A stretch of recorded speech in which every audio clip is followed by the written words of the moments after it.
当然是Ờ, Hôm 继 nay 续，当然是继续，대신에 xin 지금 gửi lời 지금 chào 남 tới 또 tất cả 계속 quý tăng ni đang tham dự pháp 다른 게 hội 지난 게 mùa xuân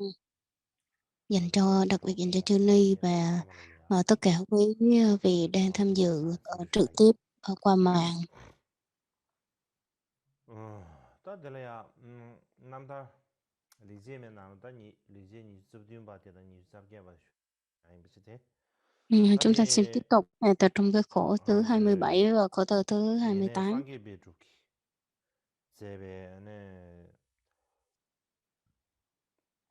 리제면 된저게 삽세의 자주 쉬비나 Cái phần giải thích của Ngài Sankepet thì nó nằm 다리 ở 기부 cái 준비 남 chương mục 통념부터 à, 시작해 버려 다 되려야 이제 삼바 전주도 또 계주당 저 전주 쌤이 공주에 대다가 랍자로 로주 제제다 림버스미 예비 버려 nằm ở chương mục của 뒤 나로네 아니 림버스바 chương 대다가 mục của 랍자로 cái 로주 세야리 버려 à, cái cách thực hành 대다가 tịnh 랍자로 hóa 로주 tâm. 되려야 나세요 뒤요 아 예와 뒤인데다 담보 퍼진 줄을 로주 세야로다 아니 런 드라마를 배신 체르와 Trong cái quyển 주스로 와샤 giải thích 가마도 này 응원시 조다 thì 대비 có chia 체제 ra làm 3 투투 phần. 주세 Cái phần thứ nhất đó 어디 chính 템포도 là 가능하세 여 듄시 유대 그래 다디 ờ, 나로 s- 네 거스 ờ, 바와 대화 mở đầu 이시잖아 phần 르뷰 chính và 타와 kết 라수세 luận. 유대 그래 Và cái phần chính thì chia ra làm 7 phần khác nhau, hoặc là 아 thực hành 상계 6 ba la mật, 아 xong 대대 rồi 주바 thứ hai đó chính 당보 là cách thực 주지세 hành tịnh hóa tâm của chính mình, 다 thứ ba 르뷰 là quan 타와 sát 점주세 tu 아 tập 되게 của Bậc Bồ Tát, vân vân. 쩐들이 가져 있잖아 Ừ, thì chúng ta đang 이제 뭐 ờ, 고란 나올래야 ở cái 대제 phần cách 릉규 thực 뭐 hành tịnh hóa tâm 롱샤신도 của chính mình. 뼈바티에비 심규 Khổ thứ 미제베 27. 뒤제규라 사장 배워라 랑심 Khổ thứ 상장 27 đó 인도 là 배워 vì thế khi 인디아다 tâm mình chưa được 리제인 điều phục 비스나 thì làm sao điều phục được tâm người khác, nên để giúp chúng sanh tội diệt phước sinh thì bản thân phải tích lũy 아야 phước huệ tịnh hóa tội lỗi. 남을 Tôi 랭게 nghĩ đây 쓸모와 cũng là một trong những thiện nghiệp của mình. Không biết là các vị nghe có rõ hay không?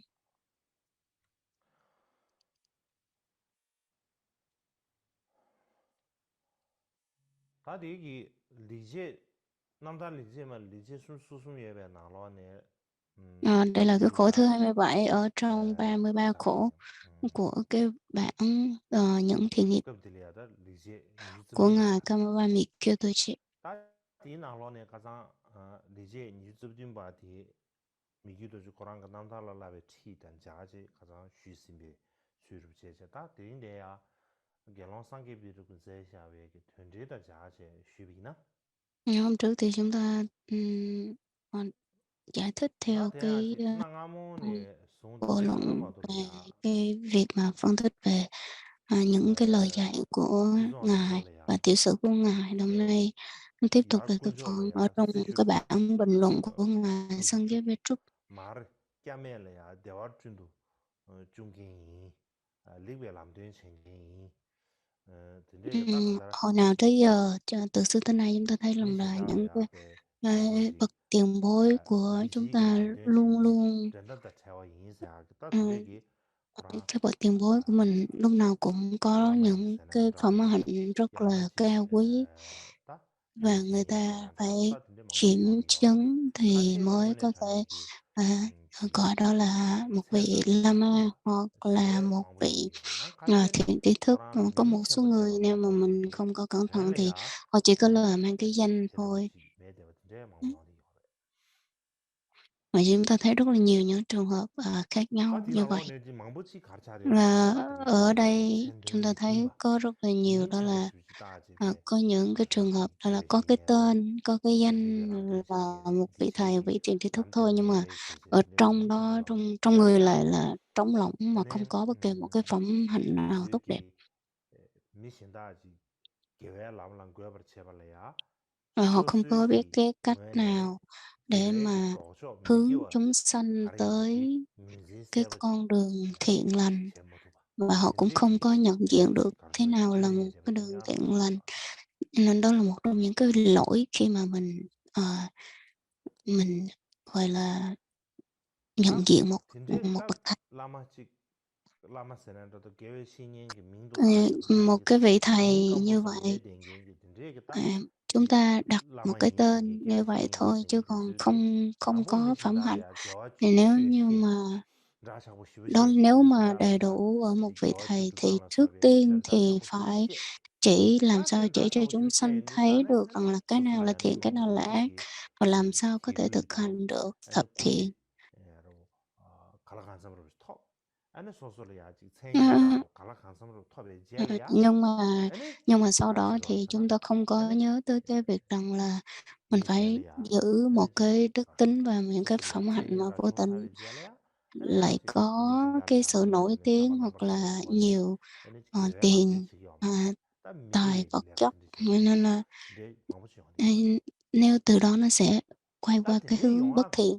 Cho nên rất là nhiều 인생에서 cái 어디 tình trạng như 봐도 thế này nó xảy 소소나 ra rất là nhiều. 님기네 Cho nên chính 미기와 vì vậy, 제한테 đối với 뭐가 mỗi người 미가지다 chúng ta 되지 cần phải nhận 봄봄 diện rõ như thế nào 되자지 là 뭐 bất thiện, 되지 cái nào là 세자하마도 không 기우세는 thiện lành. 아니 Chính vì 미신달이야지 chúng ta không biết 미소와 điều 제한테 thiện, 그런다 điều nào 음 tốt, điều nào 어째도 thiện lành,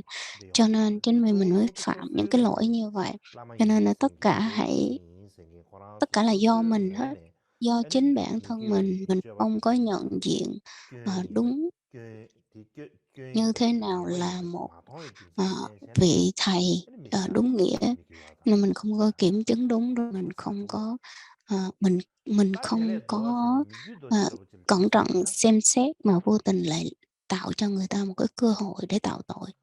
공기 Đối với Ngài 공부 Mikitoche 시단 thì 가려야 khác, 공부 Ngài không 시작하시다 có như vậy, mà 공 cái 공부 phong 시단 cách của 될야네 Ngài, 다 당부 cái tính cách của Ngài đó 미규 là 유가 제바 trước tiên 다지 thì Ngài 갱기 sẽ 갱기 làm mọi cách để mà điều 시다지 phục 심규디 쌍마로 người đối 양보로 diện trước cái đã, 용바 và làm sao 제발이야 cho 아니야 người đối diện họ 소소련이 có được 규 một cái 규어지다 ừm, 심규디 쌍마 trước 제발 khi mà 제발 điều phục được người 쌍마 khác 제발 thì Ngài lại tu cho bản 소소기 thân mình trước, Ngài điều phục được 심규 cái tâm 쌍마로 mình rồi 소소에 mới 미신다기 bắt 심규 đầu 쌍마 mới có 소리세 thể điều phục 아요 cho người khác. 다나 신기 체 치마 편지엘이야 지 Cũng 미기 vậy, 용어야 để mà 이제 làm sao 고려야 cho chúng ta có một 삼월조선에서 cái 마당체 체 ờ, 니코나리아 kiếp 니기 sau được 지용으로 근데 hạnh 지금 phúc an vui, 삼월장장 chứ không 방학제 phải là chỉ 에 suy nghĩ hoặc 따지 chỉ 에 lo cho 그러세 cái tương lai ở kiếp 깨와 này 땡기 không thôi. 세나장아리 Hạnh 얘네 phúc an lạc ở 저기 kiếp này không thôi 이 thì nó là một cái 풍경을 lỗi rất là 멍구 lớn, 어 và nó không có một cái 새로 nhìn 멍벌려야 xa 팬들이 rộng, 팬다드서 mà 뭐들 không có 체 lợi ích gì cho kiếp 첸디집이 sau của mình. 이기산 Nếu mà 그다 chỉ những cái 되미기 an lạc 연주사네 ở kiếp này 딱 không 거기 thôi 지 thì 판델이나 지 전주선배 제바라고 nhìn 지 nhìn 양아지 thì 렌드기 vui, 제베서 nhưng mà 제리가 이렇게 nó 되는데야 không 코랑 그 섬기디 셈 không 니마도 매비 인주사네 ừm, 아니 그 nếu 제리 như mà mình 신규 thực hành, 제바지시네 mình có thực hành 전주도 những cái 제바 hành 쌍마와 giống như 제바 Bồ Tát đã hành, 전주선배 nhưng mà 제바되냐 cái tâm của mình 전주선배 chỉ 제바 nghĩ cho lợi 사마와 ích đời 차지 này không 대차례 không thôi á, 주사네 thì 아니 nó 가장 chỉ 공부 là 시단에 신기 à, đặt cho 제회 một 총부 cái 두자 tên và 때문에 cái danh đó thôi, chứ trong cái ý nghĩa 야와들이 thực sự của nó 교례 không phải là những cái 아니 hành 제모 động, 써야 돼 những cái việc 군대 làm 써야 돼 của 코라디 một vị Bồ Tát. 나서 봐도 와 따뜻한 상디 제네에 대해 바지 베데 장마 저불리냐 매우 차사네 베 제네에 대해 가수를 Cho nên là chúng ta 양자도 cần 버지 phải thanh 내지 lọc 그거 thân tâm và 유젠된 à, 다 제네 통해요 말 dùng 개방 한번 있는다 cũng như dùng một 제네 cái phương pháp 써야 돼 mà 파워세네 아니 mình có thể 따뜻 thanh 제네에 lọc 파워세도 싸네 và ngăn 미기 chặn chặn 지 tất cả những 파 cái bệnh tật hoặc 파체제 là 딱 cái 술가 chướng 제제 ngại của 대보라 mình, giống 그러나 như cũng giống như cái việc mà mình bảo 에 hộ mình ra 나서 khỏi cái 주자 bị 쉽지 dịch 뭐지 bệnh 기와다 vừa rồi đó. Mình 따디 bảo hộ cái tâm của mình giống như là 야지 mình 베베 그 đang 사무당당 ở cái chỗ 야 cách ly, mình 베베 phải tách rời hết tất 사무당당스는 cả 나서 딱 간다 những cái việc 지 khác để cho 숨규 con 당당스는 virus nó 제리다 không 이제 có 나서 루이 xâm nhập 나서 vào mình. 무지지 하래 다 Đối 루이디 với Tây Tạng 띵에 thì 몰래야 những cái bệnh 아니 như thế này, những bệnh truyền 세 nhiễm như thế này thì họ quan điểm rằng 두두 đó là 잡으려 bị ảnh hưởng 루이디 bởi 흉이 các 주사네 cái 아니 con 지 cái loài rồng 흉 á, 나서 따자 흉숨새 나게 딱 Nike, 흉기도 thì 잡으려 먹고 하래 nó là một, để mà 어다 ngăn chặn 디서 nó thì phải 두두이나 thực 아니 hành cái nghi thức 루이 녀마셰 của Kim 루이디 Si Điểu. 매트수 Cho nên là đa 용도 số 그런 các ngài 셈 hay 이게 truyện 기와다 về tam phẫn nộ bổn tôn, như 라이네 là 소소리야 ngày mở 제네 đầu Minh 포디 Vương kim cang thủ và kim xí điểu. Thì những cái nghi thức này nó để ngăn chặn bệnh tật và cái chính đó chính là cái thực hành qua việc nghi thức của chung, đó chính là kim xí điểu, thì nó sẽ ngăn chặn hết tất cả những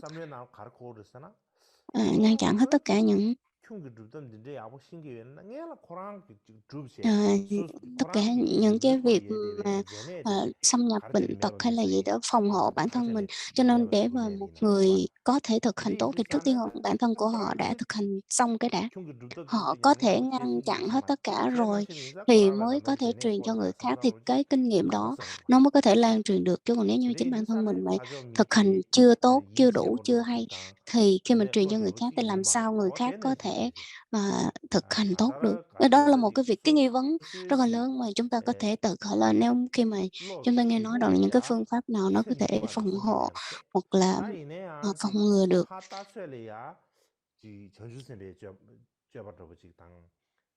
Cho nên là chúng ta cần phải có cái sự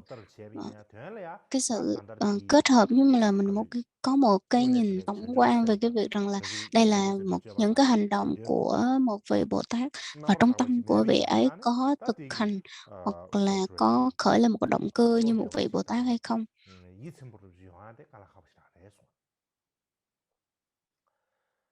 Để tạo cho mình một cái niềm tin là rất là khó. Cái điều quan trọng ở đây đó chính là nếu như mà mình không có nhiếp phục được cái tâm của mình, điều phục được cái tâm của mình, thì để làm sao mình có thể điều phục được tâm của người khác. Hoặc là những cái chúng sanh khác, làm lợi ích cho những chúng sanh khác đó. Khi mà chúng ta nói rằng là mình làm lợi ích cho chúng sanh khác, mình có khuyên người khác làm lợi ích cho tha nhân, thì làm sao mình có thể làm được. Và cái cốt lõi là cần phải suy nghĩ làm sao cho cái kiếp sau của mình,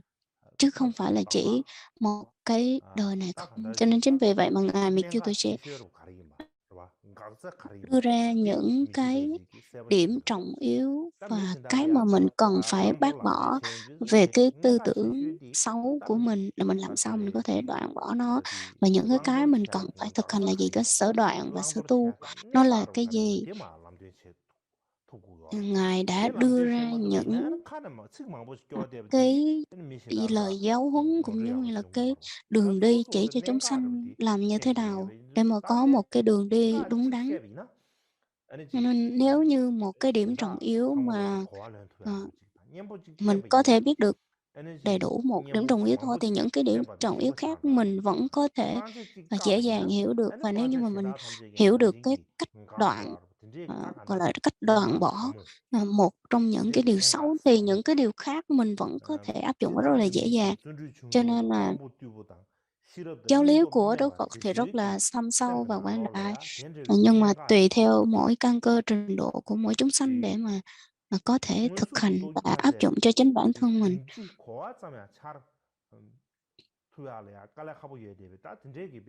Giáo lý của Đức Phật rất là khó, cho nên rằng là để cho mỗi chúng sanh có thể hiểu được tất cả những giáo lý của Đức Phật, hoặc là hiểu sơ về cái đại ý chung trong giáo lý của Đức Phật thôi cũng đã khó. Cho nên là Ngài đã rút hết những cái tinh túy và những điều thực hành của mình để mà truyền lại cho chúng sanh. Cho nên là Ngài Kamboba mới nói rằng là những chúng sanh ở trong tương lai, thì nếu mà gặp các vị đạo sư không có kinh nghiệm và các đệ tử không có lòng mộ đạo, thì khi mà họ không có cái con đường đi như vậy, thì giáo lý của Đức Phật họ không biết cái cách mà tu tập, thì đó là cái thời điểm giáo lý của Đức Phật đã suy đồi. Cho nên Ngài Mikkyutoshi không bao giờ nói trước mà làm sau. Ngài lúc nào cũng chỉ cho chúng sanh phải hiểu giáo lý và biết được giáo lý của Đức Phật, hiểu và có thể thực hành được, mới từ từ thực hành được, xong rồi Ngài mới Và Ngài đưa ra cho chúng sanh biết được rằng là những cái kinh nghiệm mà Ngài đã tu tập và thực hành nó như thế nào. Không phải là cái việc mà, ờ, tu hoặc là thực nghiệm một cách, sơ sài đâu, mà nó rất là quan trọng, cho nên Ngài luôn đào sâu vào những cái kinh nghiệm thực chứng của mình để mà phân tích và truyền dạy lại cho chúng sanh. Nó rất là thực tế chứ không, nếu như mà, chính bản thân của mình không có sự tu tập về giáo lý của Đức Phật thì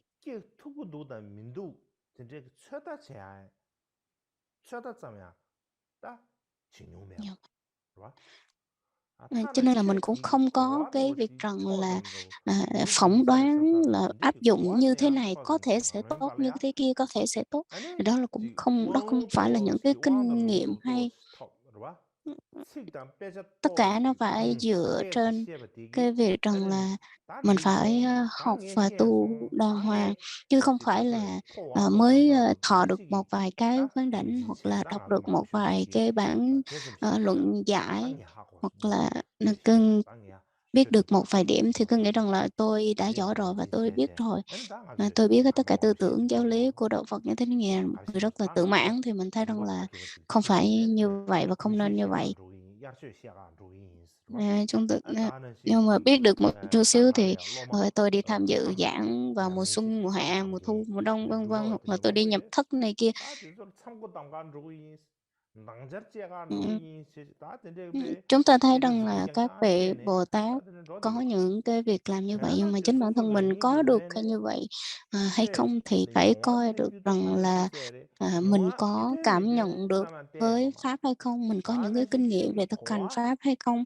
mình hiểu được Phật Pháp được tới đâu. Mặc dù mình không có hiểu hết, nhưng mà nếu mà mình hiểu được một chút xíu hay là không, nếu mình chưa có hiểu được giáo lý của đạo Phật mà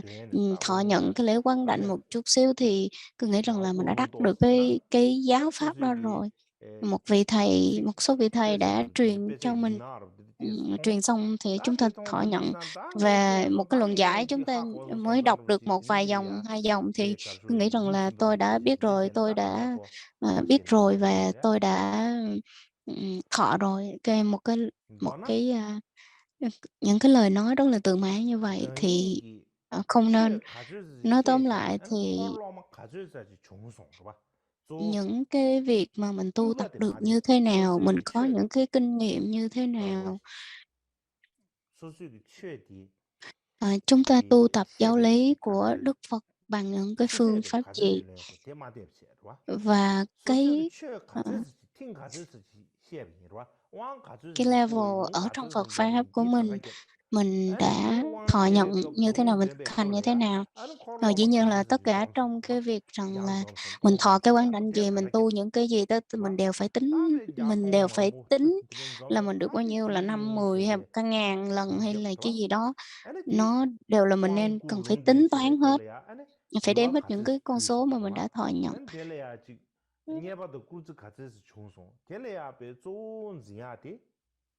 Ờ, nhưng mà nó không phải là cái để cho mà mình bám chấp vào cái việc mình đã thọ nhận bao nhiêu, cái quân số bao nhiêu, mình đã cúng dường bao nhiêu, mình đã thọ nhận bao nhiêu, thì nó không phải là một cái mục đích của một người tu, mà nó chỉ là một cái việc tính số lượng thôi, chứ không phải là cái chất lượng. Cho nên là mỗi lần, thọ nhận giáo pháp hay gì đó, thì chính bản thân người thầy cũng phải xem rằng là, mình đã dạy cái gì, mình đã truyền trao được những cái kinh nghiệm gì cho chúng sanh. Và cái đội chúng họ tham dự đó, họ có thể hiểu được cái gì, họ có thể tu được cái gì, chứ không chứ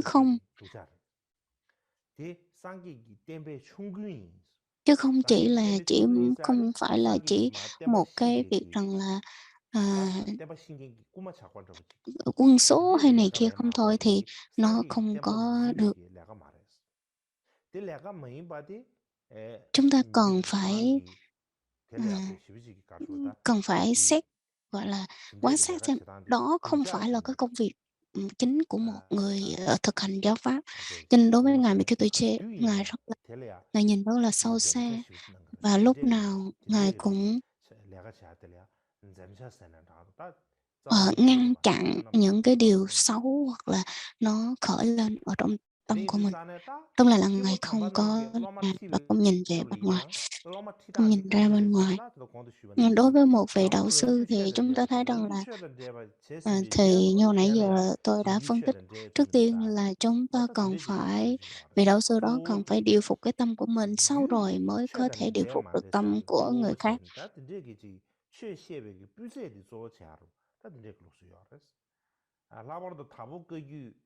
Mà cũng cái truyền thống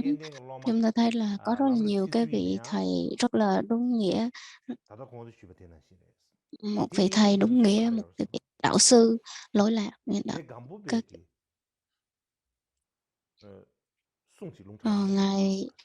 Ngài Che Gampopa, ngài Gampopa mới nói rằng là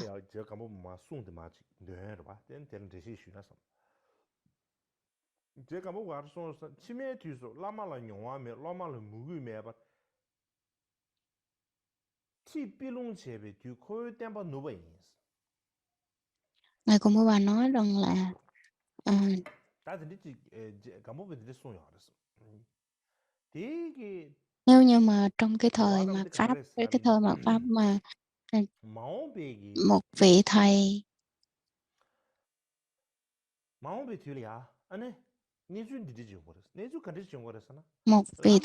trong tương lai có lúc thì giáo lý của đạo Phật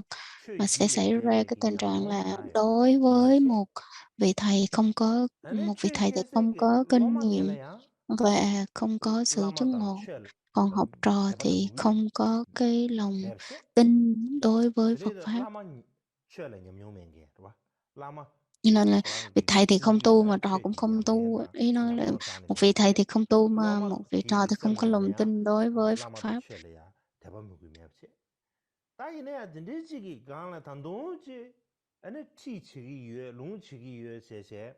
Ở lúc đó mà nói rằng là tôi là tu và tôi đang truyền giáo lý của đạo Phật thì cái thời kỳ mà những cái điều này nó xuất hiện thì là cái giáo lý của Thật là nó đã suy đồi. Cho nên là một cái dấu ấn của Thật Vô Cơ Kiêu với cái phái Thật Vô Cơ Kiêu là của ngài Thật Vô Gampopa thì nói chính là vị thầy và vị trò rất là tinh khiết. Vị thầy thì có cái sở tu sở chứng và vị trò thì có cái lòng tín tâm đúng nghĩa đối với Tam Bảo. Cho nên nếu như mà nó hội đủ cái điều kiện như vậy thì giáo lý của tôi sẽ trường tồn, lúc đó đang hưng thịnh. Còn nếu như mà nó trái ngược với cái điều đó thì giáo lý của tôi nó đã suy đồi và nó tấp tàn, đã suy tàn. Tôi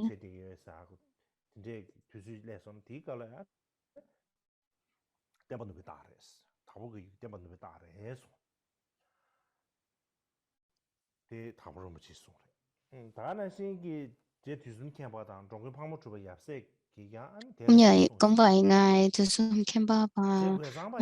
Phật Mô Trục Ba đều dạy như vậy. Ngài